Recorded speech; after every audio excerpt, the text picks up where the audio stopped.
To News Diary, we'll be going to, or rather I want us to go to Spice FM where they're interviewing Michael Mlinar.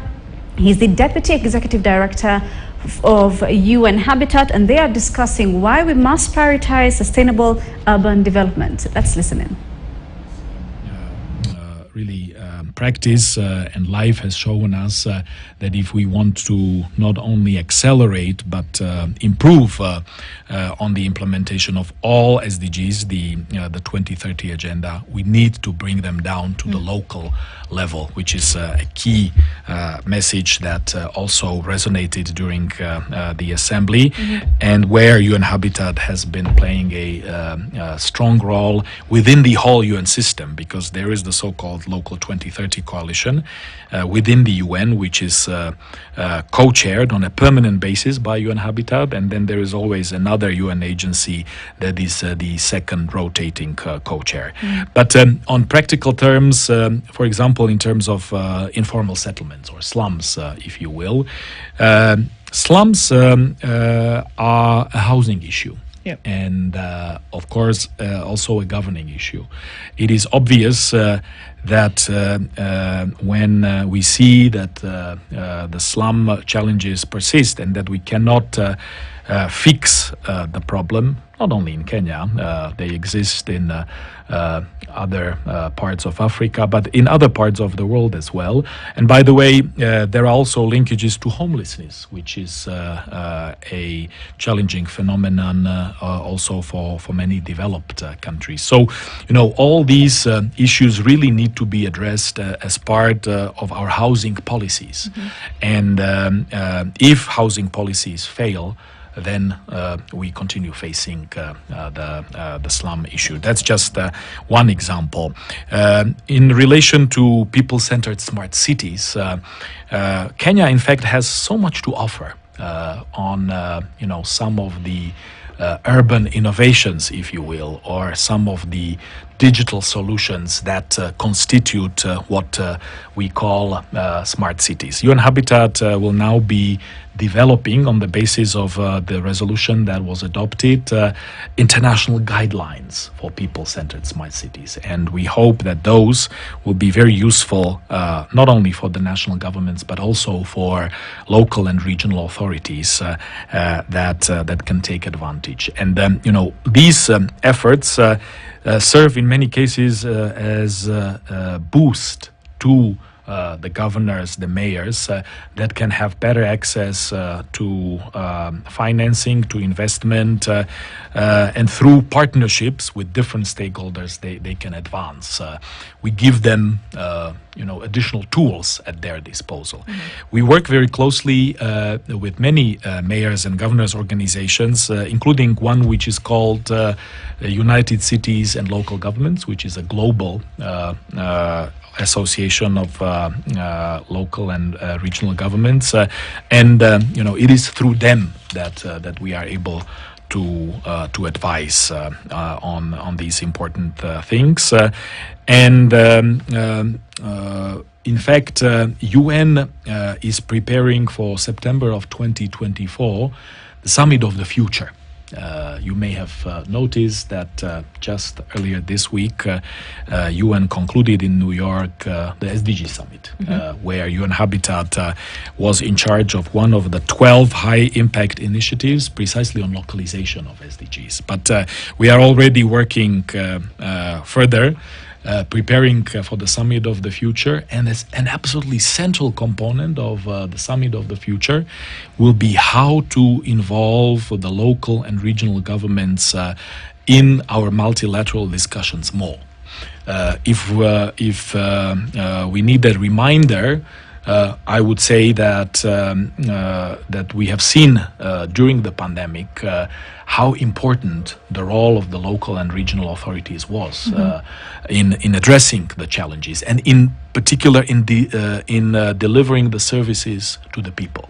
Let's be honest, the national governments in Europe, also in my own country, Slovakia, are not particularly good at delivering the services to the people on the local level. Yeah. They are there primarily to provide financing, to ensure that there are proper legal frameworks, but these things are not really happening without local and regional governments. And this is often the missing piece that we are trying to elevate. You know, every time we talk about planning, we talk about urban planning and we talk about settlements in urban areas, and then we look at the very rapid growth of what we refer to as unplanned settlements, the need for what you're saying becomes very apparent. It becomes something that you realize is not just apparent, it's crucial. However, there is this disconnect between what is intended, what is hoped will be done, and what actually gets done. There'll be conferences, there'll be understandings, there'll be MOUs, and people will know what ought to be done. But yet, let me talk of Nairobi, for instance. It's like a conversation that has a life of its own. It's what seems to take place, many conversations on this subject. Is there a way in which UN Habitat, in the advisory role, can influence the implementation of the things that are actually discussed and agreed on at international forums and even at local forums? Yeah, again, I have to say that you are hitting the nail on its head, because one of the messages that resonated most during the assembly was implementation. So, of course, none of the policies, none of the resolutions are worth anything without implementation. We do track implementation. We do remind national governments and other actors about implementation gaps or areas where we need to accelerate. And that's exactly why also our SDG 11 report that we presented just this July in New York was so important, because it contained all that. It contained tracking mechanisms, it contained data that shows how we are progressing on the implementation. And there are certain indicators where we have made good progress, and there are unfortunately areas where progress is lacking, or where we simply cannot say that we have been able to do enough. Yes, the pandemic has derailed us. There are other serious global challenges, but despite all that, we have committed to accelerating everything between now and 2030. I can tell you an example. I mentioned the Nairobi Rivers project that UN Habitat is working with the government and other stakeholders in Kenya on. I personally was attending one of the meetings and consultations that were held at the State House, and the conversation was very practical, very focused and to the point. President was asking key questions, and of course there were representatives of the Nairobi Rivers Commission, line ministries, counties and others. And when I took the floor on behalf of UN Habitat, I really had a few areas where we provided our advice on how to fine-tune the planning part and how to accelerate and fast-track important components. One of them being the slums, the housing issue. Of course, you cannot, address or improve the situation of the Nairobi rivers without also addressing the informal settlements, waste management, and other related issues. Okay, so I mean, I think about this and I say, okay, well, this is advice, across board, and we're saying across the world, let us at least have a very bare minimum, this kind of model, right? And I think about architects and how they have a model of a building before they start to go towards it. So is there a model that countries should follow? Should say, even as we are prioritizing urban development, at the barest minimum, this is what governments should be striving for in urban areas, what are we saying? That there should be a basic source of water, that there should be at least basic, dignified living. What exactly are we saying that this is the very basic minimum that we should aspire to and pull resources, implementation, expertise together to get that done? Yeah, exactly. You are right.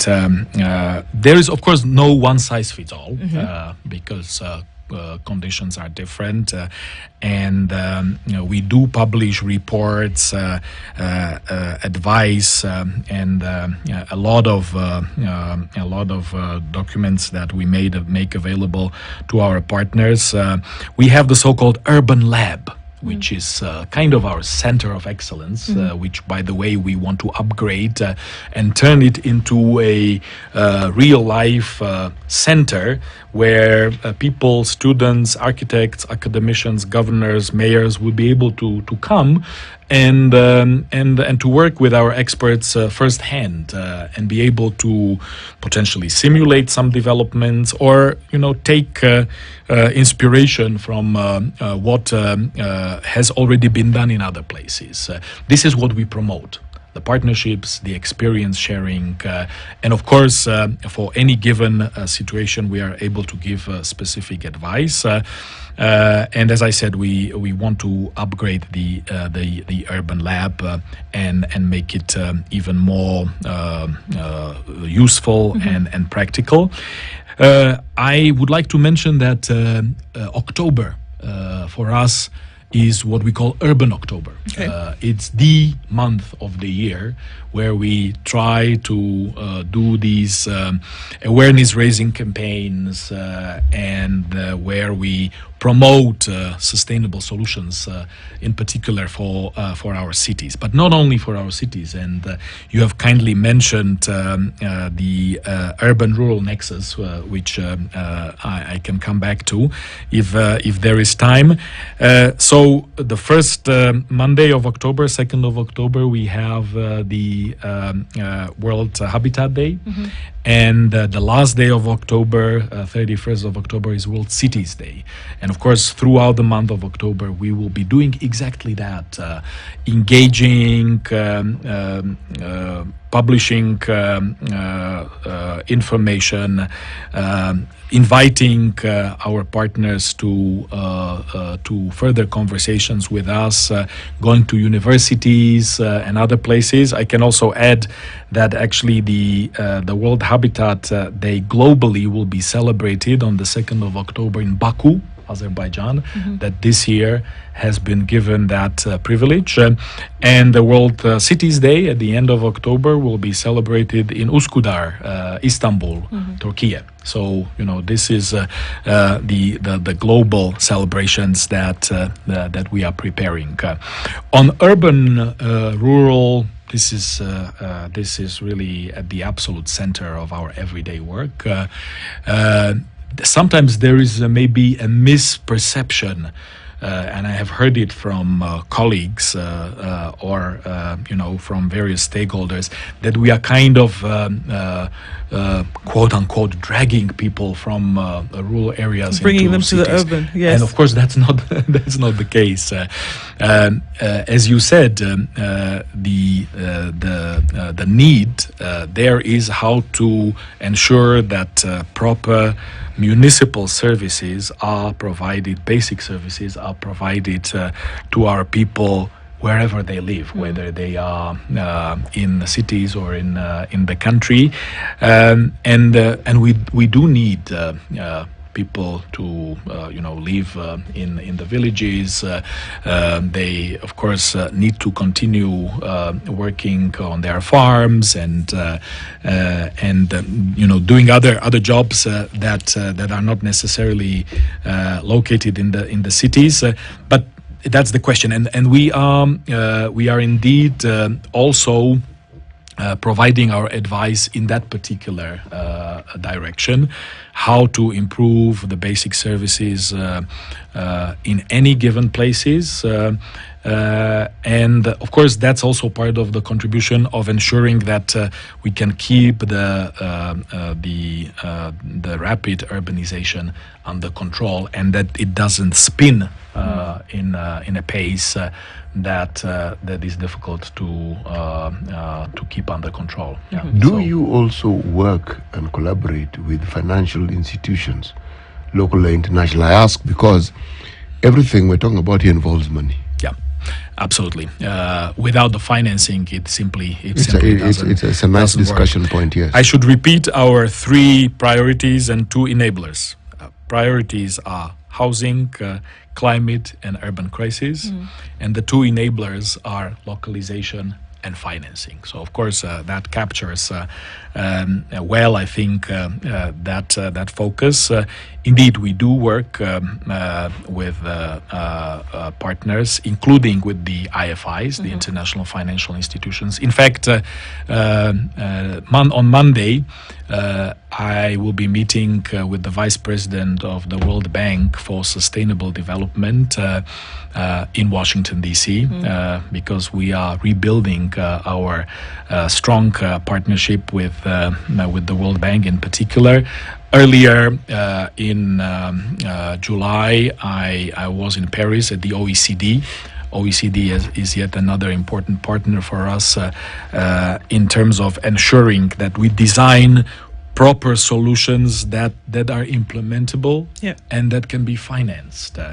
Also, after New York and Washington, D.C., I will be in Malaga, Spain, for an important meeting of UNCDF, which is focused on providing financing not only to the national governments but directly to our cities, and creating mechanisms that will improve access of our cities to funding, of course, from different sources, because we live in the world where we can no longer rely only on one source of financing. We have to diversify, and we have to create conditions for the right mix. Of course, public-private partnerships are crucial, and all that. We have methodologies and practical solutions that we are offering to our partners on all these issues. Where do we see that sustainable cities, sustainable communities are actually practicing this advice? Where do we see that strides are being made to get to those objectives? And we can look in Africa, for example. Yeah, indeed. It's of course made available through different channels on social media, on websites. But many of these global and regional fora are going in the same direction. I mentioned the National Urban Fora, which are a particular vehicle that we use, but we also promote organization of regional urban fora for sub-regions. And we are working closely with African sub-regional organizations, ECOWAS, East African Community, but also with the African Union itself to boost the same, to ensure that best practices can be shared and that we create platforms for not just for discussions but for the experience sharing. Our primary or probably better to say in the English language, my dear colleague, right? Prime platform for doing the same is our World Urban Forum. We organize World Urban Forum once every 2 years. The previous one was held in Katowice, Poland in 2022. Next one is coming back to Africa. It will be for the second time coming back to Africa. The 12th World Urban Forum will take place in November of 2024 in Cairo, in Egypt, and it will be for the first time in a mega city. So we, of course, have high expectations. We are working very hard to prepare this 12th World Urban Forum. Usually we have around 30,000 participants, including youth and other stakeholders. And of course, many of the sessions will now be virtual or hybrid. So, in addition to around 30,000 in-person participants, we will be reaching out also to others who will be able to follow the discussions online. It's not the same because obviously you have to. It's better to be there to engage in these direct exchanges. We have some real champions, including in Kenya and in other African countries, mayors and governors.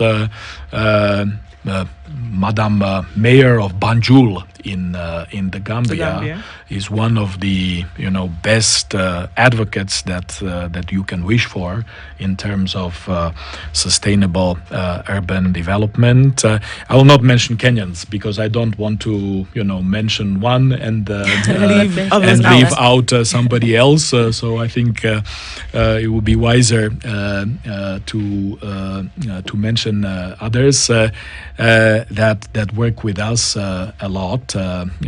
Mayors of Paris, London, New York, just to obviously mention some of the largest places, but a lot of smaller or what we call intermediary cities, like the mayor of Braga in Portugal. And others where we really can rely on strong support. So it's not only about capital cities or big ones. Balozi, I want to ask a question. I can see time is really flying. Just make a comment on disaster preparedness as part of resilience and in the face of adverse climate change issues. We saw Libya, what happened in Libya, and this is Nairobi and Morocco, and there's also Morocco as well. And Nairobi, we dread when the rains start in Nairobi because the city practically comes to a standstill. Not to mention how our slum areas, poor facilitation, in terms of disaster preparedness. Maybe you can tell us conversations around this, resolutions around this. Absolutely crucial, and I did mention that urban crisis, urban resilience is one of our 3 priority areas. We work hard, including in Kenya, on the same. You mentioned Morocco, Libya recently, but we have supported a lot in this area recently. Mozambique, Malawi. We work in the Sahel in the same context. That's just in the African continent. There is a lot more. Just 2 days ago, I chaired a conversation that we had within UN Habitat to see how to better scale our engagement in the humanitarian field and in urban resilience and crisis.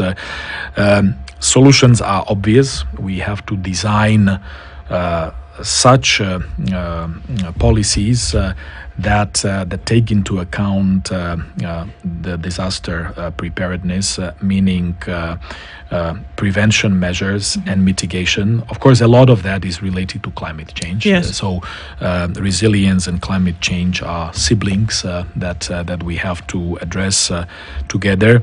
So yes, there is a lot already happening, and there will be more.